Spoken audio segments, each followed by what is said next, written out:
Emang benar ya, nikah siri tidak sah? Berarti zina terus dong? Aduh, terus gimana nih?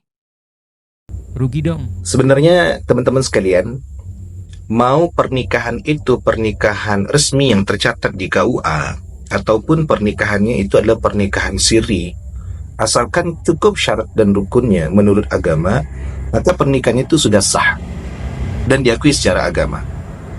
Mungkin kita dudukkan dulu, ini pernikahan siri itu yang bagaimana? Pernikahan siri ini kalau menurut kacamata kita sekarang adalah pernikahan yang tidak dicatatkan di KUA gitu. Itu pernikahan siri, pernyataan yang tidak tercatatkan di KUA, maka disebut namanya nikah siri.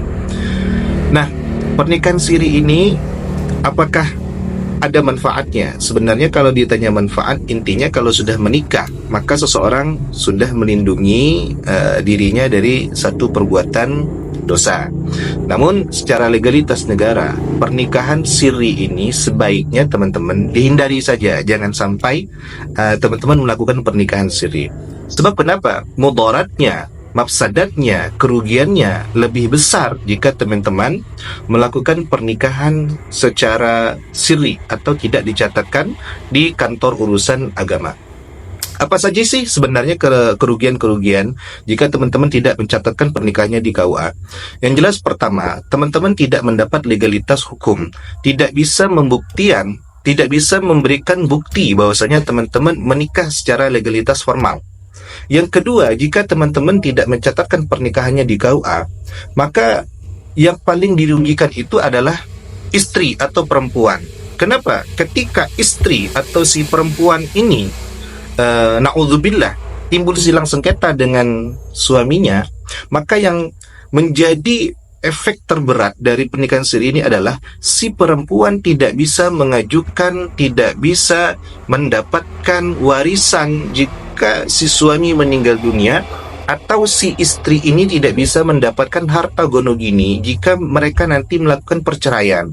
Kenapa? Pengadilan sulit melakukan pembuktian jika nanti terbukti bahwa pernikahannya bukan pernikahan resmi. Jadi yang paling dirugikan di sini adalah si perempuan. Jadi bagi teman-teman, sekali lagi hindari pernikahan siri. Yang kedua, yang ketiga, yang menjadi salah satu hal pernikahan siri ini banyak mudaratnya adalah hak-hak anak ini bisa tidak diakui. Kenapa? Anak-anak hasil pernikahan siri ini statusnya nanti ketika tercatat di dinas pendudukan dan catatan sipil, maka anak ini dianggap sebagai anak di luar nikah. Ketika nanti teman-teman membuat akta anak, akta kelahiran anak, nanti binnya itu bukan bin si bapak, tapi tetap binnya kepada bin si ibu.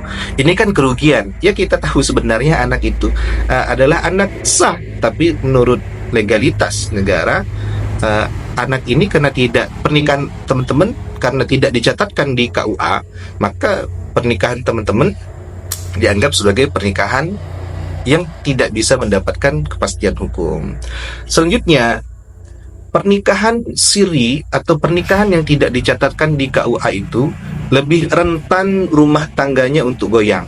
Karena maaf, si suami lebih mudah untuk menceraikan istrinya, lebih mudah untuk tidak memberikan tanggung jawab yang baik kepada keluarganya.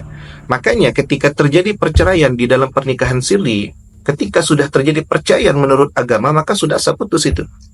Tapi kalau dia dicatatkan di KUA, sekali lagi yang mendapat perlindungan paling tinggi, mendapat perlindungan yang paling baik adalah kaum perempuan dan juga anak-anaknya.